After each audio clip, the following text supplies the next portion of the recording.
Hey, hey, hey!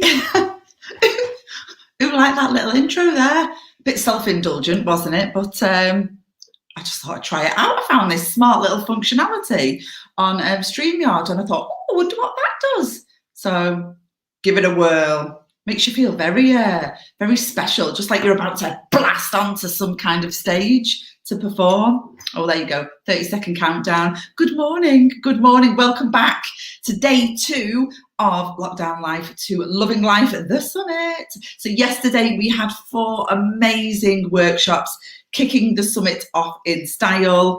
Roxy kicked us off with a pretty confident workshop where she was sharing her signature talk, No Fucks Given. So how to care less about what people think. We also had our resident finance expert with us yesterday, Claire Sweet, talking all about your credit score and what lenders need to know and how you can boost that. We had all the Claires yesterday, apart from Roxy, actually. Following Claire Sweet, we then had Dr. Claire Burley, our relationship expert, talking about your relationship with yourself and how to tame your inner critic with a bit of self-compassion. Been on a bit of a self-compassion journey myself over the last 12 to 18 months. And then we rounded off the day last night with our resident fitness expert, Claire Gregory, talking about why we should be strength training in our 30s and 40s as women, because you know, it supports us through other aspects of our life. So she was showing us how to build a bodyweight workout. So yeah, that was yesterday's fun and games. Oh, look who's here. She's here this morning. Hey, lovely. And from across the very big pond over in New Zealand, good morning, Yvonne. I said, well, good evening to you, Yvonne. I guess you're just getting ready for bed, aren't you? So yeah, if you do come on and join me, please say hello. I'll be keeping up with the comments as we go through. So what's in store today? Well, you've got me first this morning, and I'm going to be talking under one of our secrets that is called Pretty Ambitious. Pretty Ambitious kind of splits into 2 sections. Those women who are in a career and wanting to build that career, and also those women who are in the entrepreneurial space running their own businesses. So this morning I'm going to be helping our career women, and I'm going to be talking to you about those tricky feedback conversations. You know, how do we have them? Because it's always a bit of a sticky point, isn't it? We always seem to come back to finding those difficult conversations a little bit awkward. So I'm going to help you out with a little bit of that this morning. Roxy's on at lunchtime with the entrepreneurial piece. She's going to be talking about a better way to find your ideal clients. And then later on this afternoon and this evening, we have got our personal stylist, resident personal stylist, Shell, doing a session on, you know, how to grow your confidence kind of with your wardrobe out of lockdown. And then tonight we've got our resident skincare expert, Louisa, doing a session on the impacts that stress can have on your skin and how aromatherapy can help. So another really diverse, really interesting rundown this week.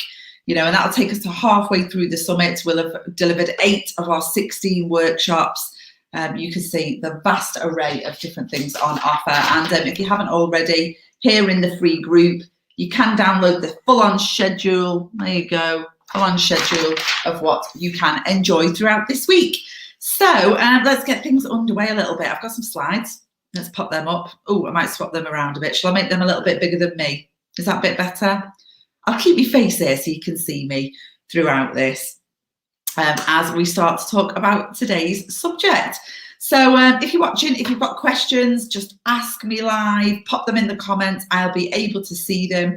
I'll respond as we go. And obviously I'll give you an opportunity to ask some questions towards the end of the session too. So yes, today's topic is titled Giving Difficult Feedback, right? Now, it's got the word difficult in it because that's the problem that most people would come to me with. They would perceive this feedback that they have to be quite difficult to do. So I've kept the word in the title so that it makes sense for those of you who think, I might want to watch this, But actually, in the grand scheme of things, now that we're in the workshop and in the session, I'd actually prefer it if you just lost the word difficult. It's just feedback, right? If we see it as difficult, well, it's going to be difficult. So I'd like you to kind of try and lose the sense of the word difficult as we move through this. It's just feedback. It's always just feedback. So yeah, interesting first point to kind of get your head around. But I'm going to start us off by kind of talking through why we get it wrong, you know, and why we perceive it as quite difficult and what puts us off. Because 9 times out of 10, what we end up doing is we chicken out. We chicken out of delivering the feedback, or we end up kind of tittering around the houses without being really clear with the feedback that we've got to give. So a couple of key things here. You can see them all on screen, but I'm going to go through them one by one. Why we generally get it wrong. And do you know what, actually, I'd love to know which ones of these apply to you. All right, so do let me know in the comments. Even if you're watching on replay, I'd still like to know in the comments which ones of these apply to you. So for some people, we are scared of saying the wrong thing or upsetting someone. You know, if we're quite altruistic in nature and we care a lot about what people think. So if you watched Roxy's session yesterday and you were one of the people that, do you know what, it bothers me massively what people think, then the first one here might apply to you in that you're worried about upsetting someone. In some instances, we're fearful of the repercussions, especially if that feedback that we're trying to give is in an upward context or a peer context. We're less troubled when it's kind of downward to maybe one of our direct reports, someone more junior than us in the grand scheme of hierarchy. But yeah, especially when it's upward, we're fearful of the repercussions in that sense. Big one, this one, but one that people aren't always aware of necessarily, is that we're driven by the wrong intent and the wrong agenda or the wrong agenda. What I mean by that is we end up giving feedback because someone's pissed us off. You know, we want to get something off our chest. That's not the right intent to give feedback. The right intent to give feedback is because you genuinely want to help the other person do something better or differently. So actually, it's quite an altruistic act. You should care a lot about the other person, and that should be your main driver for wanting to give the feedback. I'll talk a little bit about that, more about that in a bit. Sometimes we're just too busy speaking and don't listen enough. You know, God gave us 2 of these and 1 of these for a reason. You know, it's important that we spend more of our time listening than we do speaking. We get the wrong end of the stick. We misunderstand a lot of the time, and that can get us in a bit of trouble, a bit of bother. As well as that, well, in a lot of cases, I see this all the time. We're using outdated, in some instances, pretty tacky methods and techniques. So you'll all be familiar with the 1980s shit sandwich. Say something good, then deliver your feedback, your shit bit in the middle, and then finish on something good. Everyone knows the game you're playing. No one takes it No one takes it seriously. It's a waste of everyone's flipping time, to be honest. There are a number of different tacky, outdated methods that I'm sure you can come up with. If you've got any good ones that are worth a bit of a laugh, then please do let me know. Yvonne, you're saying you always worry about upsetting someone. Yeah, quite an altruistic nature for you. Thanks for sharing that. Yeah, and then lastly, again, we're not necessarily aware of this one, but I observe it a lot in managers and leaders particularly, is that we lack the skill. We haven't invested the time to become skilled at getting good at delivering feedback. All right, so it's massively important. So hopefully in today's session, I'll help you out with that a little bit. Okay, so some of those, maybe all of them, 1 or 2 perhaps might apply to you. So let's just talk through the science bit. So actually what is going on and what makes feedback land well and work, and what makes it not land well and not work, that kind of sense. You know, some big bullet points here, but I'll try and bring them together I can in a bit of a nutshell. I think first and foremost, before we get into these, there's a whole issue with the source of truth. You know, the first problem with feedback is that as human beings, right, we are unreliable raters, all right? We think we're great at it, but we are unreliable raters of other humans. You know, when it comes to a checklist, a tick sheet, did you do it? Did you not do it? Yes, no, right, wrong. That's easy, okay? But that's not the kind of stuff that we want to be able to give feedback on. Hey, Kate, no worries. Don't worry about being late, my dear. You are here. It's nice to see you. We're just talking about the source of truth. But yes, you know, actually there's been loads of studies done on this, like over the past 40 years. Psychometricians, that's a posh name, isn't it? Who'd like to be one of them? Have shown in kind of study after study after study that people just do not have the required level of objectivity to hold in their heads a stable definition of like an abstract type quality, right? So when it comes to rating somebody's business acumen, or even for me in rating somebody's assertiveness, okay? Now, you know, I've done a lot of work on it. I'm a much more reliable rater than other people these days. But at the same time, you know, it does bring into question your ability to effectively evaluate what good looks like for things. So I want you to know that first and foremost.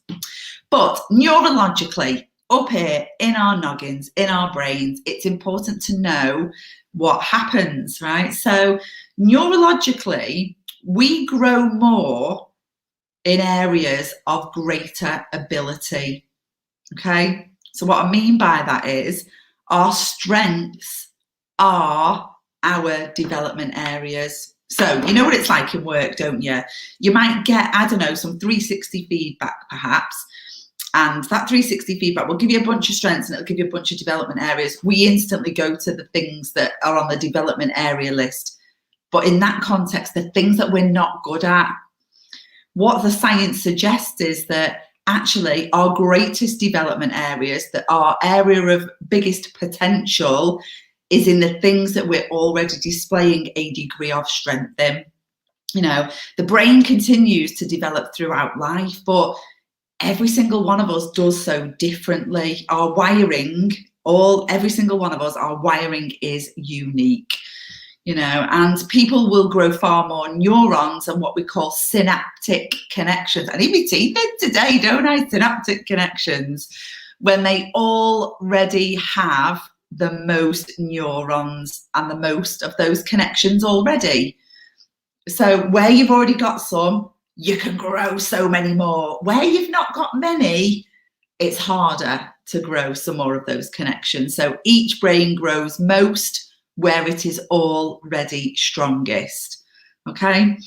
You know, so when we get attention to our strengths from other people, yeah, so when people give us feedback that endorses our strengths, then that catalyzes learning. It kind of opens up the learning centers in the brain, meaning two things, right? You can enhance your strengths, but it also means that you've then got capacity to do good stuff on some of your potential development areas.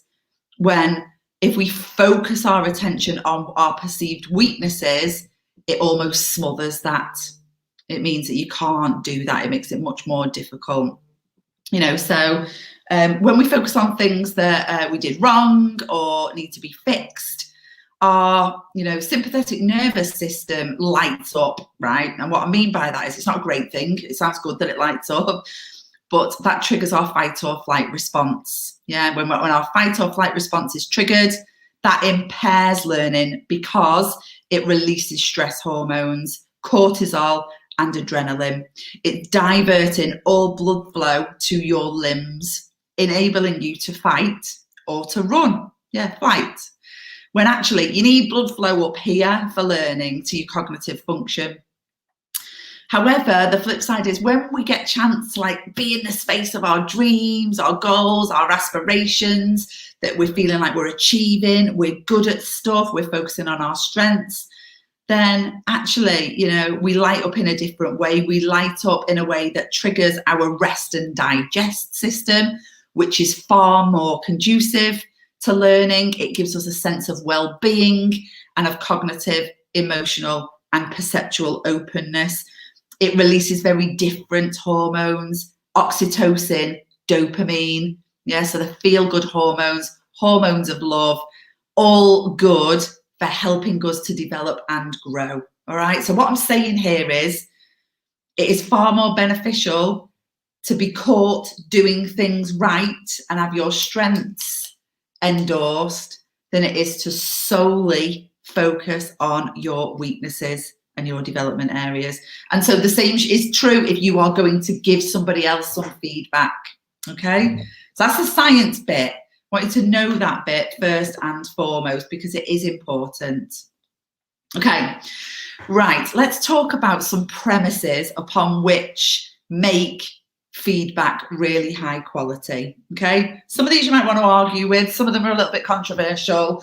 After years and years and years of practice, I wholeheartedly know that these work.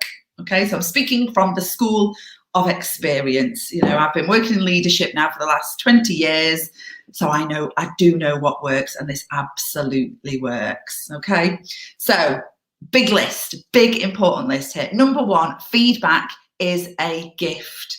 I know it sounds flipping corny and it sounds cheesy as hell, but much to my point at the beginning about where we get it wrong, we shouldn't be giving feedback to poke someone in the eye or get back at them or bring them down a peg or two.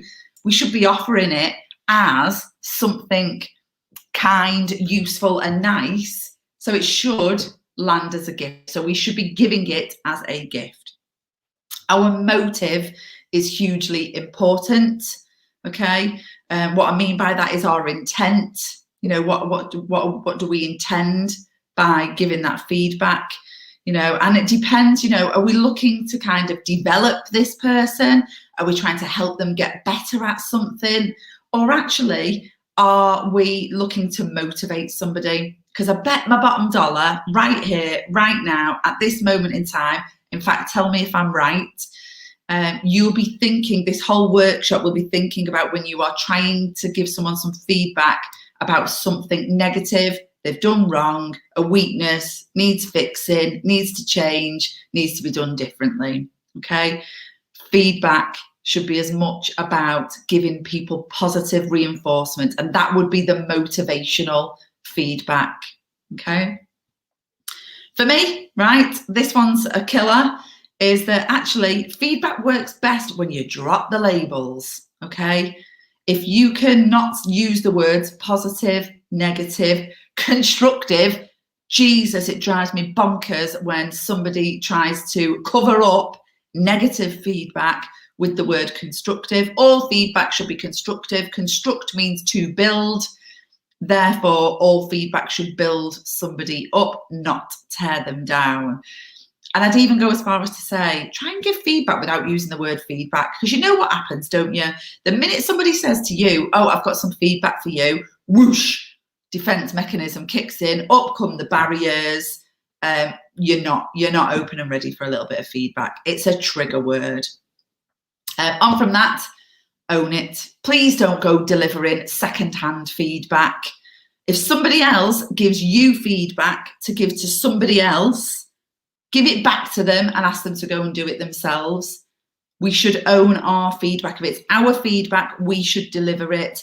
And in the delivery, we should talk in I language, right? It's mine, how I perceive things, what I thought, how it impacted me. Not everything else, okay? Not other people, no speculation, all of that stuff. I think I've alluded to this one already. Catch people doing it right, not catch people doing it wrong. And by doing it like that, it helps the next point, which is always being credit in the emotional bank account.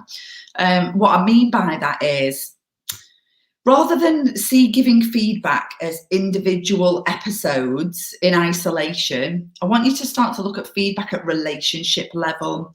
So, quick slurp of my tea, it's gone cold actually. Instead of thinking, oh, do I have to do a shit sandwich, something good, something not good, something good, step away from that. Spend time over the course of weeks, months even, giving lots of positive reinforcement, and they are deposits in the emotional bank account, feel good deposits. So that when there is something that you would feel important to talk to somebody about in terms of needs to be done differently, change, you don't have to beat around the bush. You can just make a withdrawal because there's enough in the bank account. However, if you haven't been putting deposits in and you make a withdrawal, goes overdrawn, doesn't it? You go in the red. That's what happens in a lot of relationships. We're putting people in the red. They're overdrawn emotionally, and it's no good. Timing hugely matters. All right. Check with somebody that they are ready and in the right space to receive feedback. Not when you're ready. Not when, well, I've only got 5 minutes now and I need to give you this feedback. Turn around, bugger off. Do it when it's right for that person. So actually, I recommend that you check with them. You say, actually, you know what?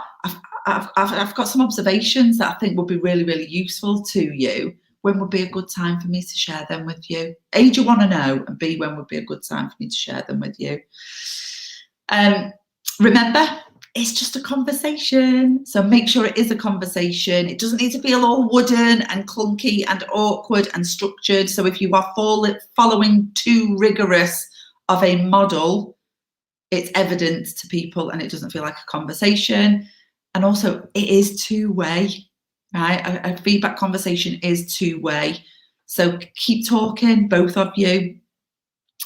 Tell people what you want, not what you don't want. So when you are asking for change, make sure you're focusing on telling them that what good looks like, what you would like to see, as opposed to what you don't want to see. And then tailor your communication style to the other person. Most of us in our careers have been through some kind of psychometric profiling, whether it be something like Myers-Briggs, SDI, Insights, DISC, you know, one of those that kind of gives you a dominant colour, perhaps. You've done one of those. Make sure that you are aware of the communication preference of the other person and tailor your feedback in a style that works for them, not yours, theirs. And always, always remember, the choice to act is theirs, all right? It shouldn't be a case that we're forcing people to act on your feedback. It's up to them what they do with it. They can screw it up in a ball and chuck it over their shoulder if they so wish, all right? Your job, particularly if you are their manager, their leader, you know, they are your direct reports. Your job's to outline what good stuff will happen if they do it, and potentially what not so good stuff might happen if they don't. Your job's to highlight the consequences. It's not to make people act. Their job is to choose. All right, so any of those a surprise? Any of them you'd think, oh, I've never considered that before? Any of those are a big light bulb moment to think, yeah, do you know what? They change everything for me. If they do, let me know. I would love to hear that. So on from the premises. I always start with mindset. So let's go through a couple of points that will set you up for success when it comes to mindset. So these are things that we might say to ourselves, beliefs that we would hold before we engage in giving feedback, because mindset drives our behavior. And if we want the right behavior to be demonstrated so that we're giving high quality, highly skilled feedback, it's important the mindset is right first. So first and foremost, my job when I'm giving feedback is to be constructive. It is to build this person up. So can you see how when I say that to myself, it might alter how I frame that feedback. Second one is I'll tap into their greatest potential if I work to trigger their feel-good hormones, oxytocin and dopamine, as opposed to their stress hormones of cortisol and adrenaline. Okay, that's my job, right? In that moment, tap into their greatest potential, get some dopamine and oxytocin going. This is an interesting one, the third one. The best I can do is play back my experience and know that this is not the source of truth by being aware of my own unconscious biases and my lens of the world.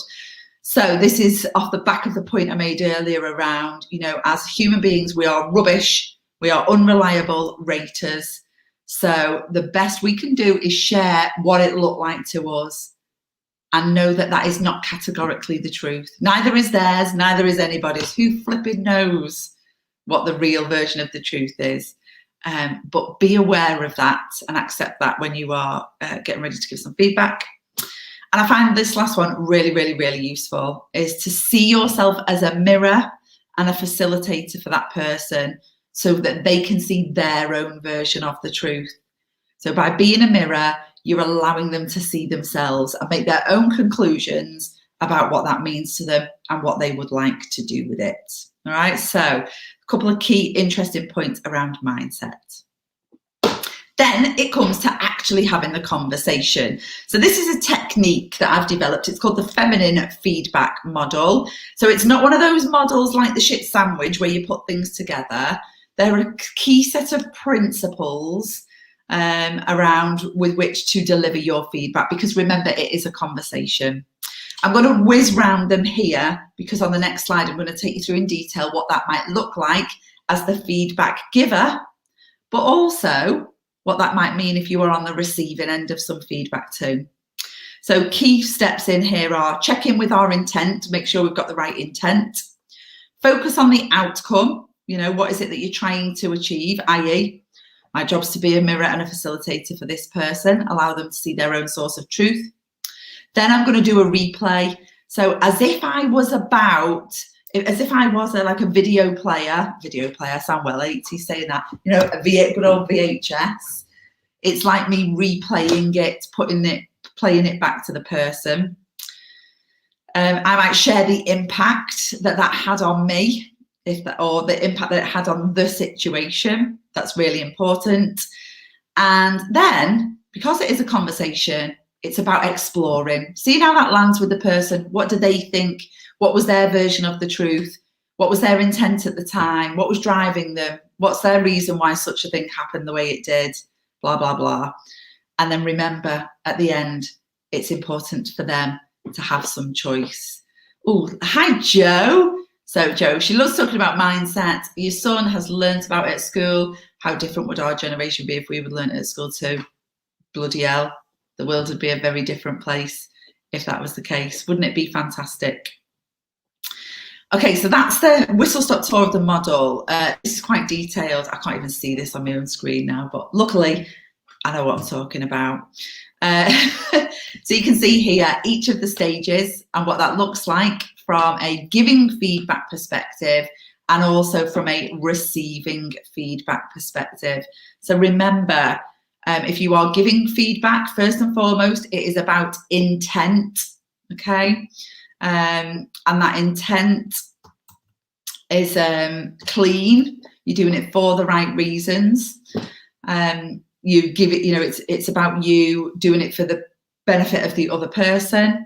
And on the receiving end of intent, you have the right to check, you know, if you sense that the intent's a bit shitty or a bit dirty, it's not clean, you have the right to kind of just check in with that. So I'm a bit uncomfortable with you know, with the motive behind this feedback. You know, be bold in that sense. Then you've got outcome. So when we look at outcome here, you know, ensure that you are catching people doing it right more than catching people doing it wrong. That helps people to bottle the good stuff and remember that that naturally then supports some of the things that are not so great going away. And if you are on the receiving end of feedback, make sure that you are getting some specific examples, and I mean super specific, of the behaviours, because that's the only way you can either replicate them if they're good stuff or know exactly what you need to change if it's not so good stuff. You need the specifics of what that behaviour was. So replay, absolutely, if you are on the receiving end of, on the giving side of feedback, be really specific about what you observed, okay? That's how you do a really decent replay. Be really, really specific, talk it through as if you were commentating on a video of it, doing the subtitles or something. And on the receiving end of the replay, ask questions about it. If it looked a little bit differently on your replay, ask some questions about it. Impact is all about making sure you share what the impact was for you. Again, whether it's positive, if it's a good example, but also if it impacted you negatively, now is your time to share what that is. And if you are on the receiving end of some feedback, you know what, you can ask some more questions about that. And it's also an opportunity to kind of say if that wasn't your intention, you know, if that impact wasn't what you anticipated it to be, or sometimes it is. Sometimes you might say, actually, that was my intent. I did intend for it to be like that. And then, as I've mentioned, around explore, it's about conversation, talk it through, listen to each other, why those events are different versions of events. You might learn something in that moment that you didn't know before. And then finally, choice. Yeah, making sure that you don't put people under pressure to do something about it. But if there are some, you outline the consequences of whichever way they decide to go. And equally, if you're on the receiving end of that feedback, know that you'll be empowered that you get to choose. You absolutely get to choose in that sense. Okay, so I'm just going to drop into the comments. I'm hoping you'll be able to see this. I'll send it as a separate thing anyway. I'm not sure whether this will come directly to YouTube. Oh, it is going to YouTube. I don't know whether it's going to the group. I'll come into the group when I've finished, and I'm going to drop you a handout that has got this on. So you've got it as a takeaway to be able to refer back to and use in any particular situation. So there you go, whistle-stop tour of how to give difficult feedback. I hope you can see now that it is not as difficult as it may seem if you deploy some of those principles, if you have that mindset, if you use that technique. You should make the world of difference to the quality of the feedback that you are delivering, meaning that you are seen as a highly credible individual in the work that you do. So I hope you enjoyed that. If you have got questions about it, please put them in the chat now, or if you're watching on replay, you can still put them in the chat later on, and I will come back and respond to them throughout the day. But at this point, I really want to invite you, give you a big warm invitation. If you have enjoyed this workshop or any of our other workshops, that the doors to Ladies Life Lounge, our members club, are open right now. So from yesterday, Wednesday, through to Monday, we are opening the doors for new members to come and join us, and we would love you to choose to come and join us too, so that you know, we can help you get from living this lockdown life to getting back to loving life again. Let's make this summer the best possible summer that we can. So let me tell you a little bit about it, because you might not know what you actually get by being a member. It is such good value. It's unbelievable. And I know it's mine, I know it's ours, still to this day. I quite often think, it's flipping good value, this, it's flipping good value. But all of our members, they absolutely love it. But within the lounge, here's what you get. You've got access to a ginormous, I'm going to call it, it's getting bigger and bigger and bigger every single month, you know, a massive library of online video modules. So like little classes like this, what you've attended today. So lots of video modules under each of our 7 secrets. They all come with downloads, printables, templates, worksheets, much like the one I've shared with you today too. So you've got all access to those 24/7 whenever you need them. We also host at least 2 live masterclasses every single month with industry experts. So sometimes it's our team of resident experts that you're getting to meet throughout this week. Sometimes we bring in other industry experts. We look to our members and say, what do you want? What are you struggling with in life? What would you want some expertise and help on? And then me and Roxy go out and get them, and we bring them in to do live masterclasses every month. Plus, the whole back catalogue is there. So there's over 40, in fact, I think there's over 50 now, masterclasses for you to just tap into whenever you want them. We do own the best community of supportive women on the internet. In fact, never mind on the internet, just in the world. We've never, ever, ever, so super proud of this. never ever come across a group of women so supportive as our group of members. We are so, so proud of them. Biggest cheerleaders, there for you whenever you need them. No backstabbing, no bitchiness, no catty scratching. It's just 100% beautiful support. So that itself is worth its weight in gold. You will know by now from this summit that we have a team of resident experts and coaches on tap for you to tag, ask questions, they'll respond, give you whatever input you need.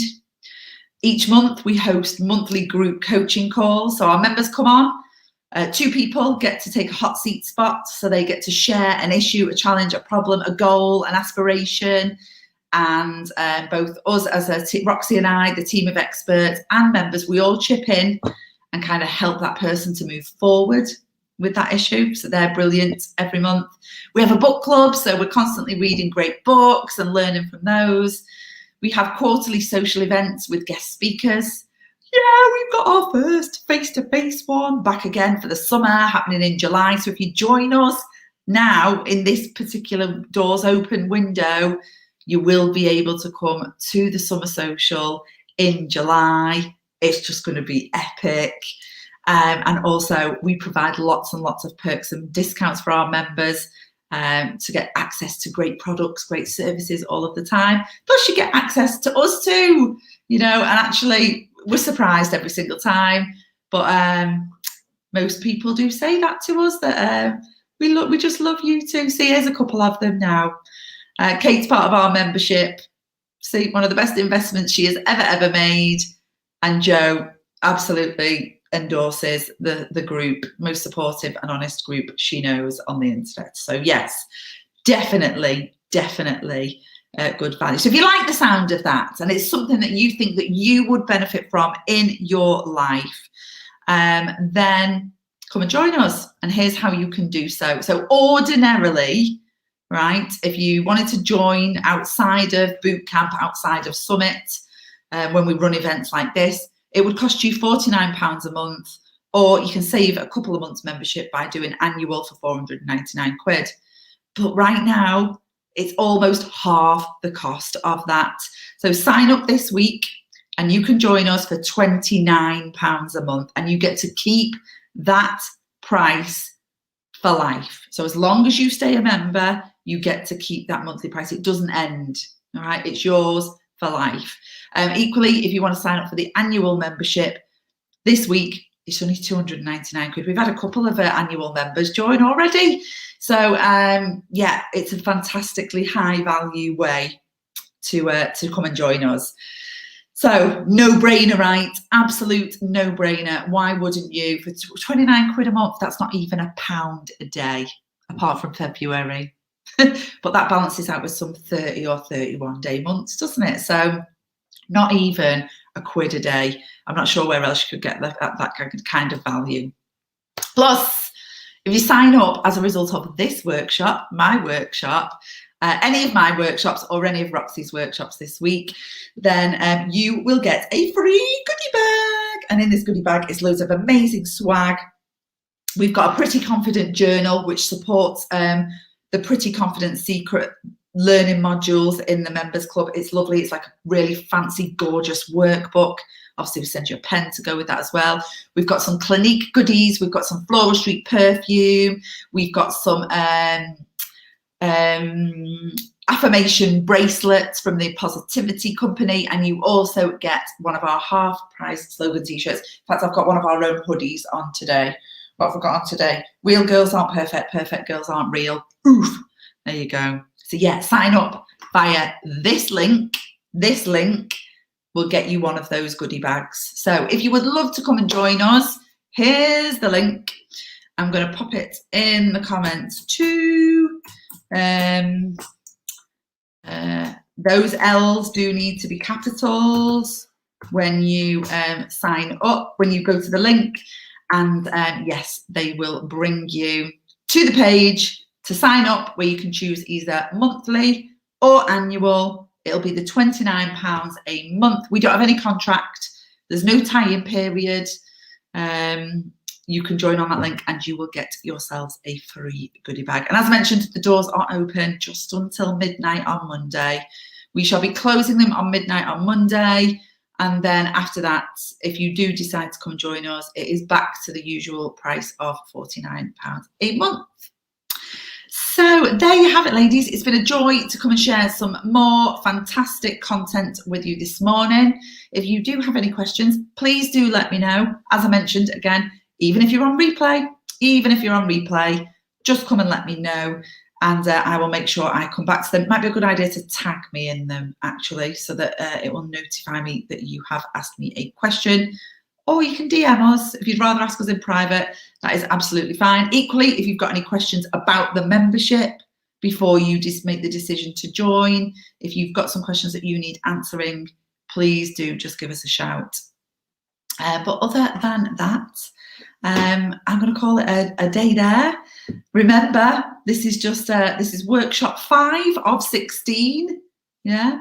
3 more workshops to come today. You've got Roxy is back at lunchtime, 12 o'clock, doing our Pretty Ambitious Entrepreneurs, how to find ideal clients in a better way. She's just not into the avatars. We're getting rid of the avatars. And then later on at 2 o'clock, you've got Shell, our resident personal stylist, how to grow your confidence out of lockdown with your wardrobe. And then tonight, the impacts of stress on your skin and how aromatherapy can help with our resident skincare expert, Louisa Ashford. So there we go. Have yourselves a fantastic Thursday. I think I'm back tomorrow. I'm on the lunchtime slot tomorrow, and I'm doing the art of assertiveness, my zone of absolute genius, if I do say so myself, even though us humans are unreliable raters. At least I'm a less unreliable rater than most in that context. And yes, and then I've got another one on Saturday where I'll be talking all about resilience. Okay, have yourselves a good day, and I will see you soon.